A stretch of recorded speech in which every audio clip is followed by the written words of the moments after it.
लारकानो जीए सिंध क़ौमी महाज जे सॾ ते मल्लीर अल्स आटो पार्टे कंपनी पारां बेदख़ल कयल सवें सिंधी पौरतुनि सां नाइंसाफ़ी ख़िलाफ़ हथनि में तंज़ीम वारा झंडा खणी लारकानो जिना बाग चौक ते पहुची करे एहतजाजी मुज़ाहिरो करे सख़्त नारेबाज़ी पिणु कई। उन मौक़े ते जिसाब मरकज़ी अॻवान ॾाढो अतर सुमरो अशरफ कलोड़ो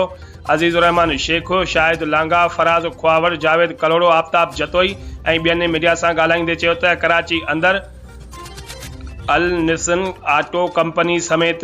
मुख़्तलिफ़ कंपनियुनि मां सिंधी माण्हुनि जो रोज़गार वारो दरवाज़ो बंदि कयो वियो आहे। कॾहिं सिंध जे जोमी साल ते कब्ज़ो कॾहिं अफ़गाननि जी लोड खे सिंध में आणे सिंधी माण्हुनि जो मुआशी क़त्लेआम कयो पियो वञे। अॻवाननि वधीक चयो त अल निसन आटो कंपनीअ जे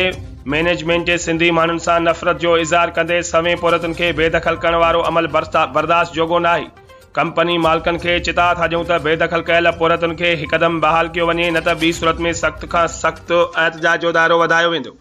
बहाल कयो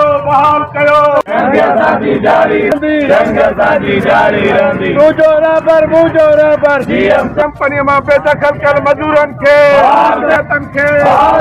सिंधी माण्हुनि सां नाइंसाफ़ी सिंधी पौरतुनि सां नाइंसाफ़ी इहा सज़ा ॾिनी पई वञे। एक तरफ हिन मुल्क के पार्टी चेयरमैन मोहतरम सनान खान कुरैशी ऐलान किया है कराची के अंदर अल्सन्स कंपनी है